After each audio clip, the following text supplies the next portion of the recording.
ಪ್ರಿಯ ವೀಕ್ಷಕರೇ, ಎಲ್ಲರಿಗೂ ನನ್ನ ನಮಸ್ಕಾರಗಳು. ನಾನಿವತ್ತು ಶ್ರೀ ಲಕ್ಷ್ಮೀ ಅಷ್ಟೋತ್ತರ ಶತನಾಮಾವಳಿಯನ್ನು ಹೇಳುತ್ತಿದ್ದೇನೆ. ಮಾರ್ಗಶಿರ ಮಾಸದ ಶುಕ್ರವಾರದ ದಿವಸ ಲಕ್ಷ್ಮೀ ಪೂಜೆಯನ್ನು ಮಾಡಿದ ಮೇಲೆ ಶ್ರೀ ಲಕ್ಷ್ಮೀ ಅಷ್ಟೋತ್ತರ ಶತನಾಮಾವಳಿಯನ್ನು ಹೇಳುವುದು ತುಂಬ ಒಳ್ಳೆಯದಾಗುತ್ತದೆ. ಲಕ್ಷ್ಮೀ ಅಷ್ಟೋತ್ತರ ಶತನಾಮಾವಳಿಯನ್ನು ಹೇಳಲಿಕ್ಕೆ ಆಗಲಿಲ್ಲ ಅಂದರೆ ಕೇಳಿಸಿಕೊಂಡರೂ ಅಷ್ಟೇ ತಾಯಿ ಲಕ್ಷ್ಮಿಯ ಅನುಗ್ರಹ ನಮ್ಮ ಮೇಲೆ ಸದಾ ಇರುತ್ತದೆ. ಹಾಗಾದರೆ ನಮ್ಮ ಈ ವಿಡಿಯೋದಲ್ಲಿ ಇವತ್ತು ನಾನು ಶ್ರೀ ಲಕ್ಷ್ಮೀ ಅಷ್ಟೋತ್ತರ ಶತನಾಮಾವಳಿಯನ್ನು ಹೇಳುತ್ತಿದ್ದೇನೆ. ಹಾಗಾದರೆ ನಮ್ಮ ಚಾನಲ್ಗೆ ಸಬ್ಸ್ಕ್ರೈಬ್ ಆಗಿ, ಕಮೆಂಟ್ ಹಾಕಿ, ಹಾಗೆ ಶೇರ್ ಮಾಡಿ. ನಮ್ಮ ಮಂತ್ರ ಮ್ಯೂಸಿಕ್ ಆರೈಕೆ ಚಾನಲನ್ನು ಸಬ್ಸ್ಕ್ರೈಬ್ ಮಾಡಿಕೊಳ್ಳಿ. ಬನ್ನಿ.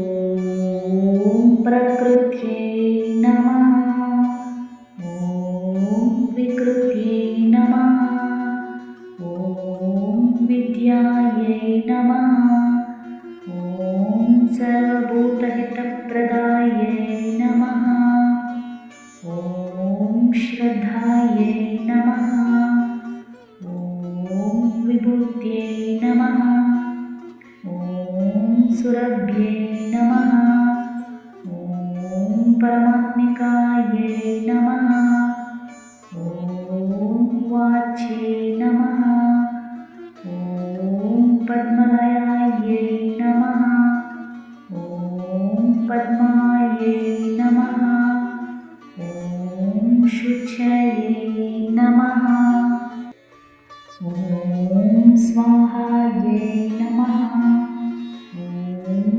ಸ್ವದಾಯೈ ನಮಃ, ಓಂ ಸುದಾಯೈ ನಮಃ, ಓಂ ಧನ್ಯಾಯೈ ನಮಃ, ಓಂ ಹಿರಣ್ಮಯೈ ನಮಃ, ಓಂ ಲಕ್ಷ್ಮೀ ನಮಃ, ಓಂ ನಿತ್ಯಪುಷ್ಪಾಯೈ ನಮಃ, ಓಂ ವಿಭಾವರ್ಯೈ ನಮಃ, ಓಂ ಆದಿತ್ಯೈ ನಮಃ, ಓಂ ದಿತ್ಯೈ ನಮಃ, ಓಂ ದೀಪ್ತಾಯೈ ನಮಃ, ಓಂ ವಸುಧಾಯೈ ನಮಃ, ಓಂ ವಸುಧಾರಿಣ್ಯೈ ನಮಃ, ಓಂ ಕಮಲಾಯೈ ನಮಃ, ಓಂ ಕಾಂತಾಯೈ ನಮಃ, ಓಂ ಕಾಮಾಕ್ಷ್ಯೈ ನಮಃ, ಓಂ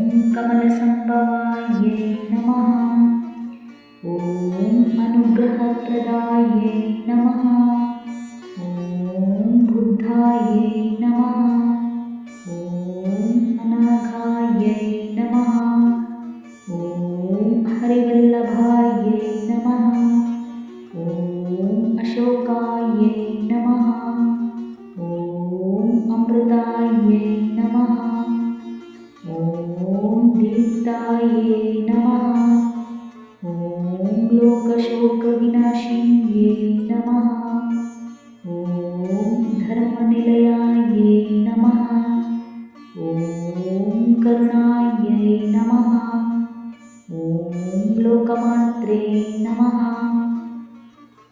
ಓಂ ಪದ್ಮಪ್ರಿಯಾಯೈ ನಮಃ, ಓಂ ಪದ್ಮಹಸ್ತಾಯೈ ನಮಃ, ಓಂ ಪದ್ಮಾಕ್ಷ್ಯೈ ನಮಃ, ಓಂ ಪದ್ಮಸುಂದರ್ಯೈ ನಮಃ, ಓಂ ಪದ್ಮೋದ್ಭವಾಯೈ ನಮಃ, ಓಂ ಪದ್ಮಮುಖ್ಯೈ ನಮಃ, ಓಂ ಪದ್ಮನಾಭಪ್ರಿಯಾಯೈ ನಮಃ, ಓಂ ರಮಾಯೈ ನಮಃ, ಓಂ ಪದ್ಮಮಾಲಾಧರಾಯೈ ನಮಃ, ಓಂ ದೇವ್ಯೈ ನಮಃ, ಓಂ ಪದ್ಮಿನ್ಯೈ ನಮಃ, ಓಂ ಪುಣ್ಯಗಂಧಿನ್ಯೈ ನಮಃ, ಓಂ ಪದ್ಮಗಂಧಿನ್ಯೈ ನಮಃ, ಓಂ ಸುಪ್ರಸನ್ನಾಯೈ ನಮಃ, ಓಂ ಪ್ರಸಾದಾವಿಮುಖ್ಯೈ ನಮಃ, ಓಂ ಪ್ರಭಾಯೈ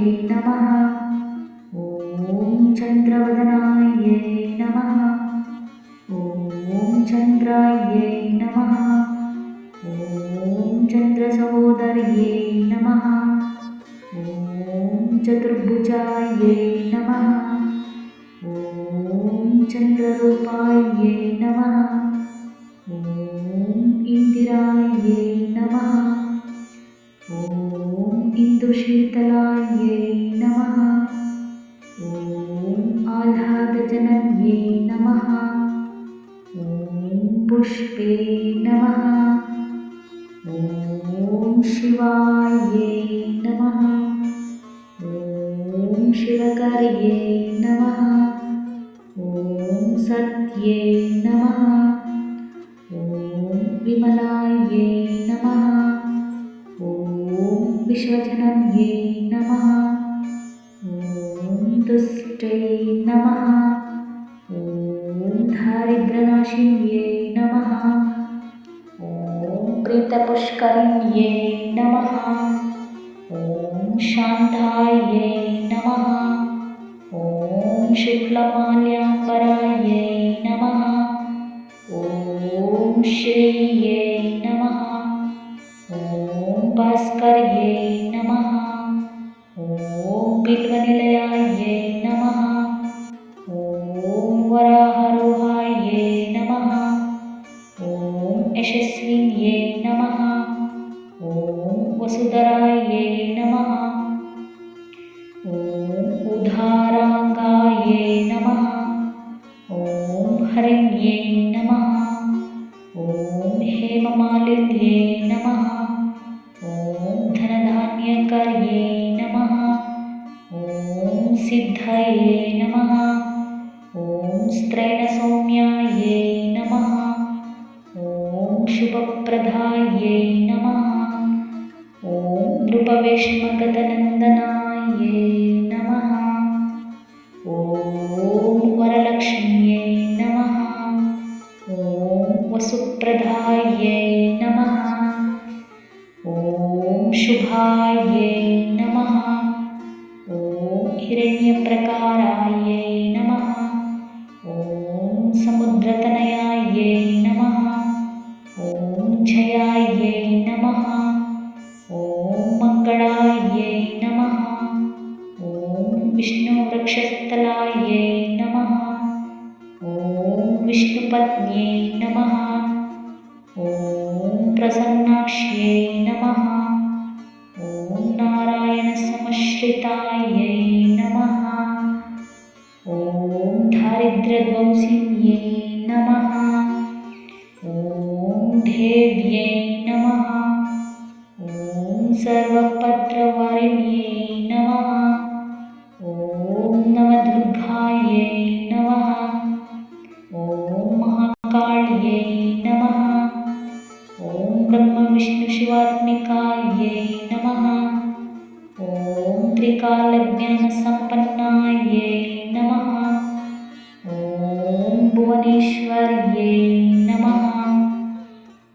ಇತಿ ಶ್ರೀ ಲಕ್ಷ್ಮೀ ಅಷ್ಟೋತ್ತರಶತನಾಮಾವಳಿ ಸಂಪೂರ್ಣಂ. ಇದಾಗಿತ್ತು ಶ್ರೀ ಲಕ್ಷ್ಮೀ ಅಷ್ಟೋತ್ತರ ಶತನಾಮಾವಳಿ. ಈ ಅಷ್ಟೋತ್ತರ ಶತನಾಮಾವಳಿ ಏನಾದರೂ ಇಷ್ಟ ಆಗಿದರೆ ನಮ್ಮ ಮಂತ್ರ ಮ್ಯೂಸಿಕ್ ಆರೈಕೆ ಚಾನೆಲ್ಗೆ ದಯವಿಟ್ಟು ಸಬ್ಸ್ಕ್ರೈಬ್ ಆಗೋದನ್ನು ಮರಿಬೇಡಿ. ನೆಕ್ಸ್ಟ್ ವಿಡಿಯೋದಲ್ಲಿ ಸಿಗ್ತೀನಿ. ಧನ್ಯವಾದಗಳು.